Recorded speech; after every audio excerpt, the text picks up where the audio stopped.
that runs all along their sides. Now, Pacific white-sided dolphins are also considered to be one of the most acrobatic species of dolphins in the entire world. And I'm fairly certain you can all figure out why that's the case. Now, like the name suggests, they can be found right here in the North Pacific Ocean, all the way from northern Mexico up to Alaska, and then across and over into Japan. Can you raise your hands if you've ever seen a Pacific white-sided dolphin in the oceans before? A few of you, actually more hands than I was expecting.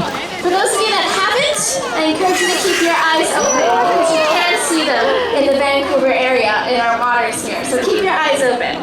But like a lot of animals that live in the oceans, Pacific white-sided dolphins face many dangers. And Spinnaker, Hannah, and Helen all have first-hand experience with these threats. So for a bit of a change of pace, Charlotte, could you tell us a little bit more about their stories of survival? I sure can, Aaliyah. All three of our dolphins are what we refer to as rescued and rehabilitated animals. They are found off the coast of Japan entangled in fishing nets and brought to a rehabilitation facility where they were deemed non-releasable. Luckily, we've been able to provide them with a permanent home here at the Wild Coast. Working with me today is Hannah. She's been here since 2005, and we've been able to build and maintain a very strong relationship with her in order to provide her with the best possible care through training and regular checkups. Everything that we learn through Hannah's healthcare is used to help researchers and veterinarians to gain better understanding of these mysterious dolphins. In fact, every day that we spend with Spinnaker, Helen, and Hannah reveals more information about their species, as well as their individual personalities, which, believe it or not, are just as different as you and I. Isn't that right, you guys? But most importantly, Spinnaker, Helen, and Hannah remind us every day that nets can pose a serious threat to dolphins all over the world. Thank you so much, Charlotte. And together with researchers, we're hoping to better understand these threats and figure out how we can better protect them. Now, in order to do that, we first need to take a look at what we already know. So we know that they travel in groups. Now sometimes these groups are as small as 2 or 3, like we have living here with Spinnaker, Hannah, and Helen. But sometimes these groups are over 2,000 in number. Now we also know that Pacific white-sided dolphins travel together, sometimes at incredible speeds. In fact, if you're watching from our underwater viewing gallery, you're getting a good look at how fast they can actually go. We're catching a glimpse of that as well. Now, Pacific white-sided dolphins have been clocked at over 35 kilometers an hour, which is slightly faster than the speed limits through Stanley Park. Now, obviously, these speeds are very useful in order to avoid their predators, but it's also very helpful in order to catch their prey. So speaking of prey, folks, can you shout out for me, what do Pacific white-sided dolphins eat? Fish, that's correct. Now imagine for a moment that you yourself were a Pacific white-sided dolphin hunting for food in the North Pacific Ocean. Now our waters are teeming with life, and there are thousands and hundreds, I should say, of different fish species out there. Well, we know that dolphins like these dedicate a huge amount of energy to swimming after and catching that fish. But exactly how much energy? Well, that's one of the questions that we're trying to answer through a research project that Spinnaker, Hannah, and Helen have been helping us out with for about a year or so.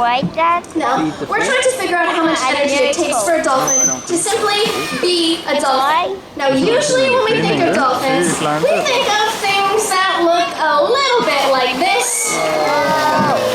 But in order to understand how they can do this, we need to first calculate something called their metabolic rate, which is basically how fast the dolphin's body takes calories from the food that they eat and turns it into energy.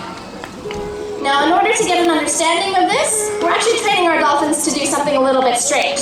We're training them to stay still. Now, we've designed a dome that floats on top of the water, and we can ask the dolphins to station inside of it, just like we saw here with Spinnaker and Helen. When the dolphins are inside the dome, we can then calculate how much oxygen they're using, which in turn tells us how much energy they're using. Eventually, we'd like to be able to get an understanding of how much energy it takes for them to do things like that. Because that would give us a much more more clear picture of exactly how much food they need to be eating on a daily basis in order to survive in our oceans. Now, we're incredibly lucky to be able to work with Spinnaker, Hannah, and Helen, because they provide us with an opportunity to do research that just is not possible to do out in the oceans. And it's certainly no secret by now that Pacific white-sided dolphins are incredibly energetic, acrobatic, and playful in nature, as we can see both above and below the water in their incredible aerial displays. In fact, some scientists are baffled by the sheer amount of energy that these dolphins spend just on playing. Now, they are very social animals, and they're often seen leaping around with each other and other dolphins, and even leaping around with other animals too, like seals and sea lions. Most recently, they were actually spotted just off of the Sunshine Coast a couple of weeks ago, showcasing their amazing acrobatic and playful natures. Now, this does lead scientists to believe that play is very important to the species of dolphin, but it's also very costly. Pardon? Because, well, the energy that they need comes from the foods that they eat. So the more that they leap, the more that they have to eat. And Pacific white-sided dolphins are not the only things in our oceans trying to get that fish, right? We do too. And sometimes we take a little bit more than our fair share.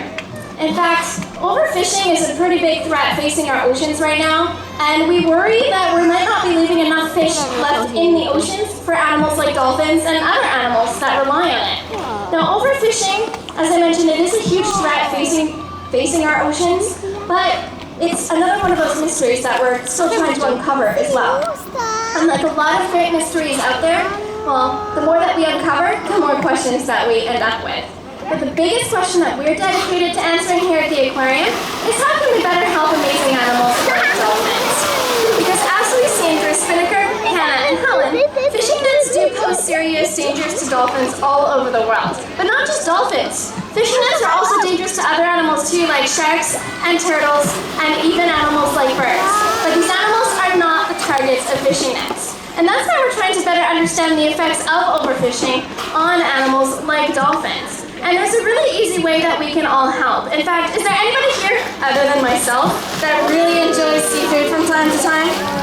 You're allowed to admit it, they don't really understand what we're saying. Plus, our dolphins eat seafood as well, so we're in good company. However, it's important to make sustainable seafood choices. So how do you do that? Well, we've done the best we can to make it as easy as possible. We've designed a program, and it's called OceanWise. And if you look around the habitat, you will see these green signs that say OceanWise. There's a couple on the far side there as well. If you look for that symbol at your local restaurants and markets all across Canada,